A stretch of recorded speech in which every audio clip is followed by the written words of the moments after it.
Baku, the capital of Azerbaijan, lies on the shores of the Caspian Sea. Despite its history reaching back more than 1,000 years, today Baku displays a very modern look. On the cliff top overlooking the city are the parliamentary buildings of Azerbaijan.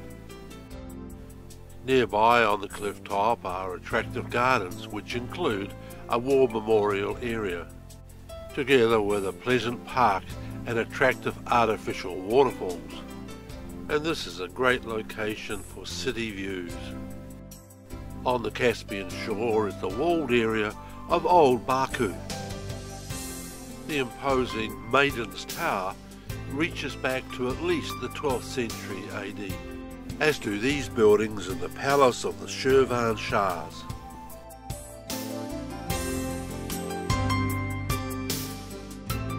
Outside the old city walls we have modern Baku.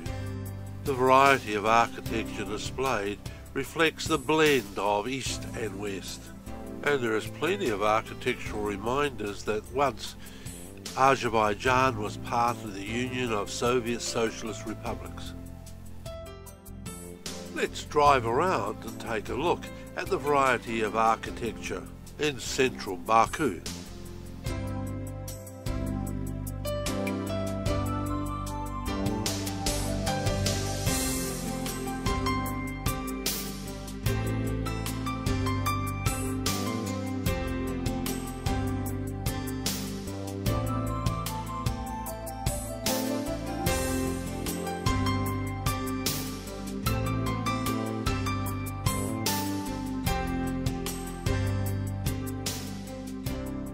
The centre of the city has many streets and malls containing high-quality retail establishments and pleasant dining areas.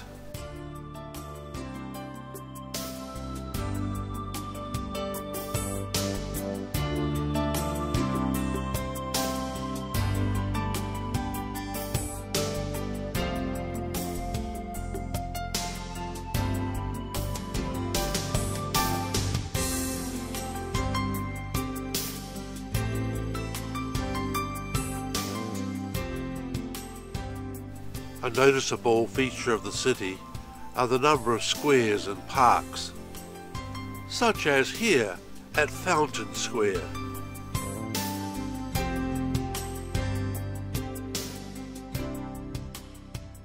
Not only does the square have a number of fountains, but it also has attractive shade trees with plenty of seating. And there is also an interesting collection of various artworks located around the square.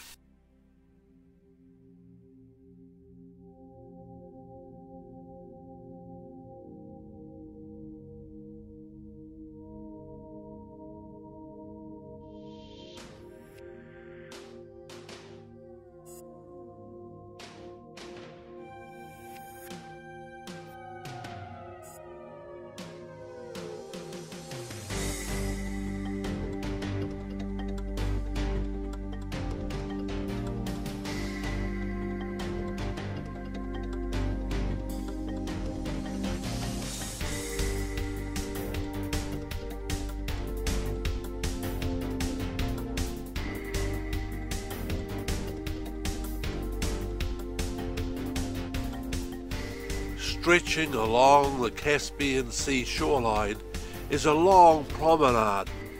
Besides the wide paved promenade, this is an area of attractive and colourful gardens, of open-air restaurants, of performance areas, and of children's playgrounds. It is a very popular area at all times of the day and into the evenings.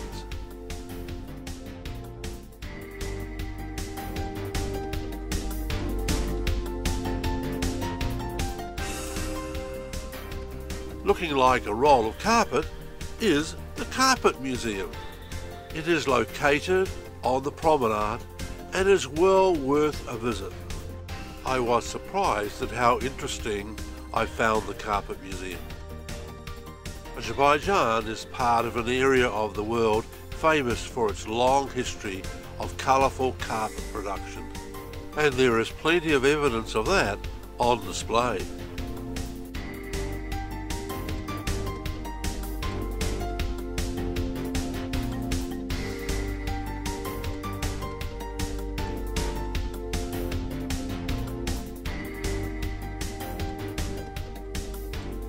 It's impossible to walk along the promenade without seeing the famous flame towers.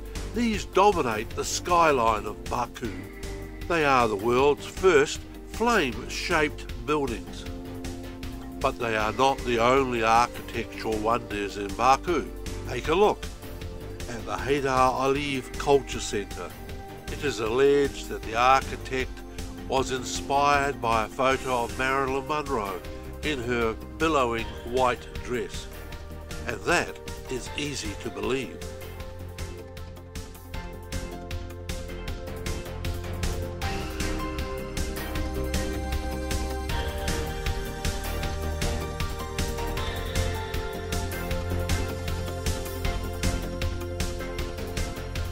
Azerbaijan and Baku's main source of wealth has been and is the oil fields it sits upon.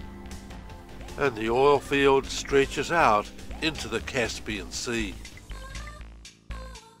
But we are driving about an hour south of Baku into the hilly desert area to visit the famous mud volcanoes. The mud volcanoes are not the busiest of tourist attractions. They are really just pools of bubbling mud which have built up a bit of altitude, rather than the taller volcanoes that we would normally expect to see.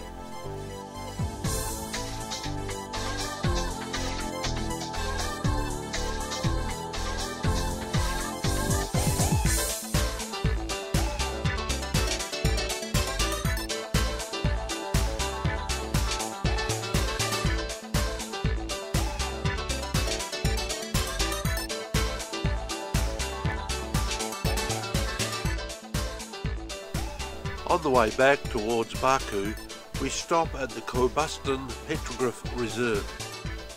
The reserve contains a very large collection of ancient rock drawings and engravings. They may well be over 12,000 years old. To protect the petroglyphs, visitors have to follow the set pathway. This is a UNESCO listed site. There have long been stories of flames spurting from the landscape in Azerbaijan, and tourists can visit an example at Fire Mountain, Yanar Dag. This natural gas flame has been burning continuously since the 1950s. Mardarkan Castle is included on some tourist itineraries. This is one of a series of defensive forts built during the 13th and 14th centuries AD. The smoke from burning oil fires on the tower top would warn local inhabitants of invading forces.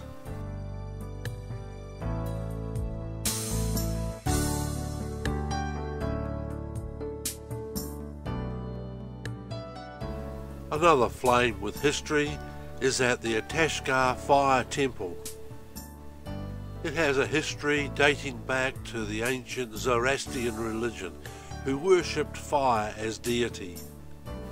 In time, the temple was taken over by Hindus as a Shiva temple. The reconstructed temple that we see today owes more to the 18th century Shiva temple than it does to the earlier Zoroastrians. But now it's time to explore Baku by night. The name Baku means the place of winds, but we could also call Baku the city of lights.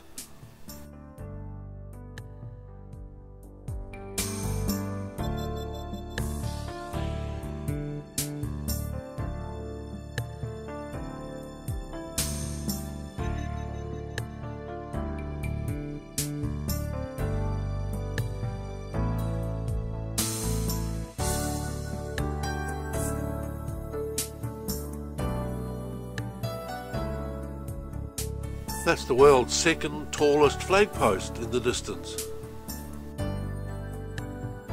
But this is what I've really come to Baku to see. The flame towers illuminated at night. Standing on the boulevard, the Caspian Sea coast promenade, I can enjoy a cycle of constantly changing and colourful illuminations, some of which really make the towers look like flames of fire.